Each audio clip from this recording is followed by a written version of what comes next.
Hi guys! Now is November 30, 2025 Sunday. So happy weekend to everybody and also an early Merry Christmas to everyone kasi malapit na ang Pasko guys. Oh, Paskong Pasko na sa amin guys. Oh, look at guys, oh, 'di ba?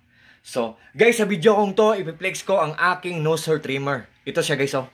Ito ang box niya guys, oh. Nose hair trimmer. Yan. 'Di ba? Hello po sa mga friends ko diyan. Guys, ang purpose ng nose hair trimmer, isaksak natin to sa butas ng ilong natin, no? Meron siyang cap pero very smooth lang tanggalin. 1, 2, 3. Yan, natanggal na. Kung gusto nating i-on, just press this button, guys, oh. Yan. Digital siya. Isaksak natin sa butas ng ilong natin. Yan. Nag-iingay siya. Ang ibig sabihin nun, pumuputol siya ng balahibo ng ilong natin.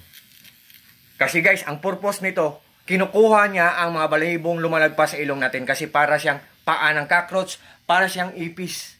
Hindi magandang tingnan guys. So, guys, I hope na, guys, nakarelate din kayo sa akin kasi hindi talaga magandang tingnan. So, guys, ang tips ko dito guys kung gunting ang gagamitin natin, baka masugatan tayo, baka matitanos tayo.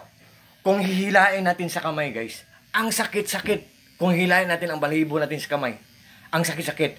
Pero nose hair trimmer lang, digital siya, portable pa siya. Guys, easy to do it lang. Less hassle pa at saka painless pa. Wala tayong ma-feel kahit kunting-kunti lang na sakit. Oh.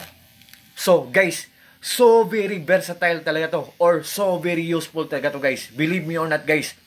Tapos, guys, matipid pa sa kuryente.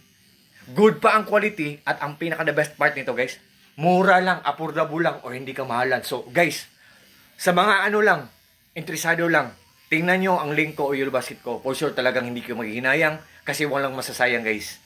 Pero kung hindi kayo interesado, it's up to you guys. Hindi po ako namimilit. So sa lahat po ng mga friends ko dyan, thank you sa trust, sa suporta po. God bless ating lahat. God bless us all. Peace. That's all. Peace.